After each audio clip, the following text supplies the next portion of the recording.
Shri Akaidom. Shri Akaidom. Thank you, Madam Chairperson.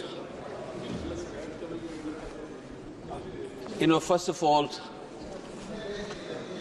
this budget should have been discussed on the floor of the State Assembly. The fact that it has been brought to the Parliament House tells you about the anomaly.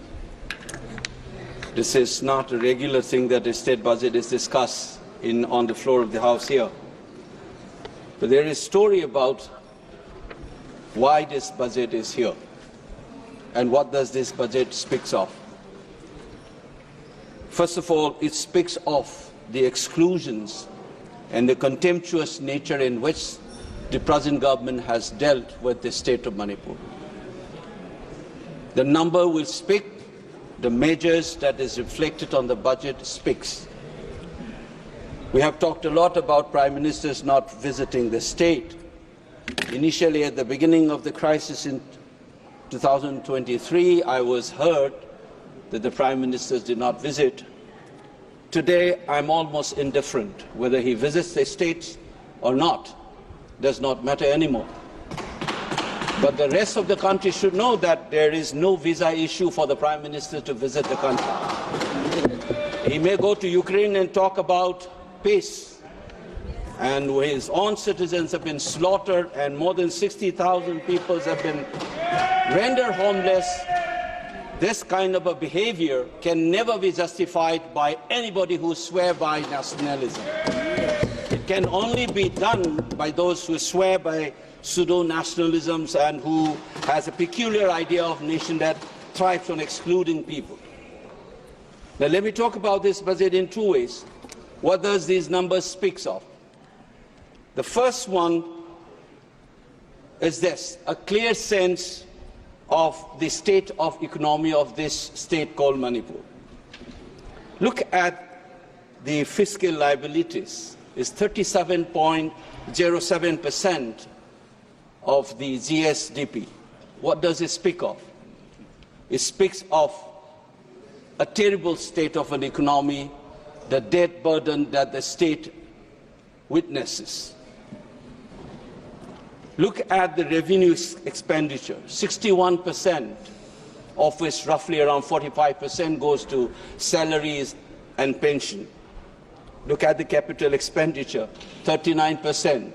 What kind of a development project or development of the state that you can sense from these numbers? Or for that matter, you look at this non-tax revenue component, 1%. I thought that this budget would have schemes to deal with this basic economic anomalies of the state. For instance, trying to look for additional or diversification of the additional sources for the non-tax revenue of the state. No, we don't have that image here. I thought that there would be measures to deal with this debt burden. There's nothing of that kind. This is a normal aspect of any budget that you expect this budget to reflect, but we don't have. But over and above this, you have this crisis for 21 months. Does that budget reflect anything on that? No, nothing of that kind. 60,000 people, how do you expect that kind of economy of a state to deal with this crisis without the help of the center? We are not asking for UN interventions. We are not asking for international financial institutions to help Manipur. We are asking for additional source of money from the federal government as a constituent state of India. You don't get anything. How do we deal with this 60,000 people who are rendered homeless, villages wiped out, women and children suffering, children not able to go to school? Had this crisis been there in Bihar or UP, you would have felt the nation in you for you to reflect on your budget. The kind of exclusions that I have been trying to brought up in this House Remember that Gandhi was thrown out of the train. How does he felt? He thought that he was a barrister. He thought he is entitled to that compartment in the train. He was thrown out of that. Bankim Chandra Chattopadhyay, when he was told that India does not have history. That sense of invisibility is what this government has been doing.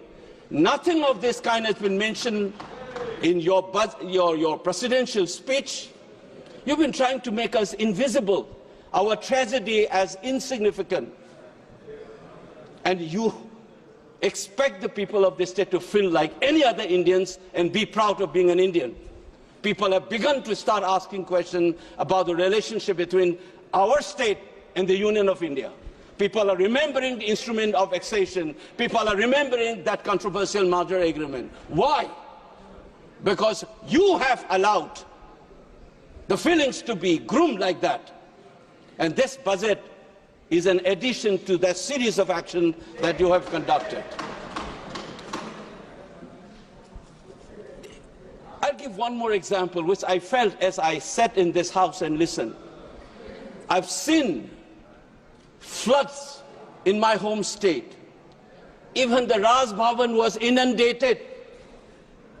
Every year it has become a ritual. Did the budget reflect anything on that in the national budget?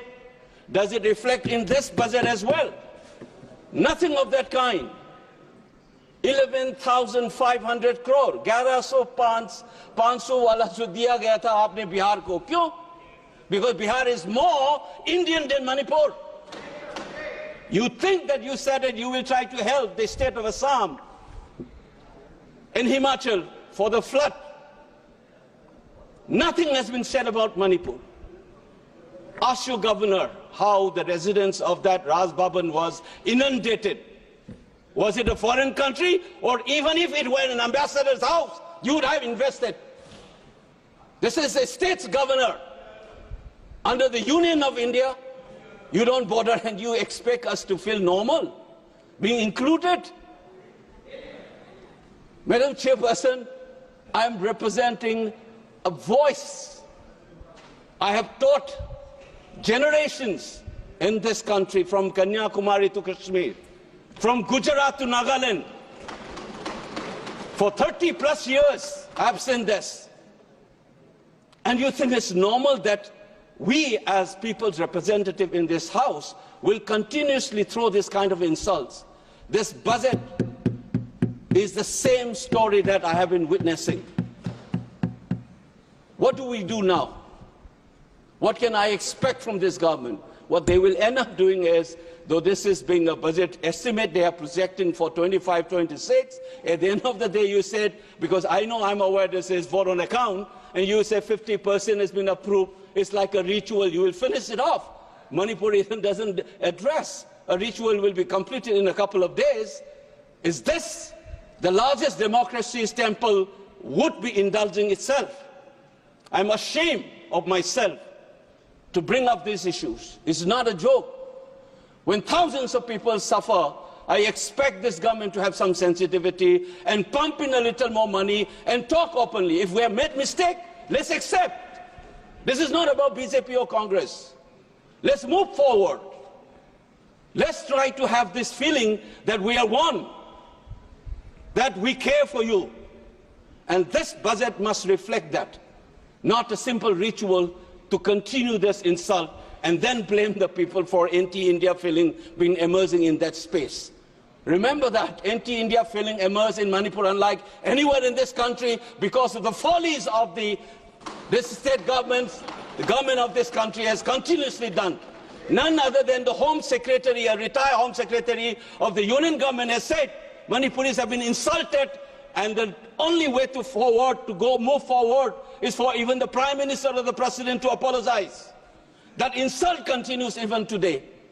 And this budget not taking care of the IDPs, not taking care of the basic needs of that economy, not taking care of the flood that has become a ritual, and you think it's going to be another ritual to pass in this floor of the House. It's very saddening, Madam Chairperson. I hope sooner we learn this and make corrective measures. I am only wishing that one day we will be able to say that we are all Indians. We feel the same feeling as everybody else. Thank you, Madam Chairperson.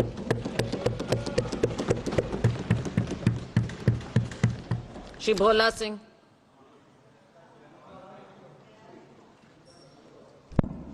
धन्यवाद सभापति महोदय, आपने मुझे अनुदानों की अनुपूरक मांगे पर हो रही चर्चा में हिस्सा लेने के लिए बोलने का मौका दिया। मैं धन्यवाद करता हूं।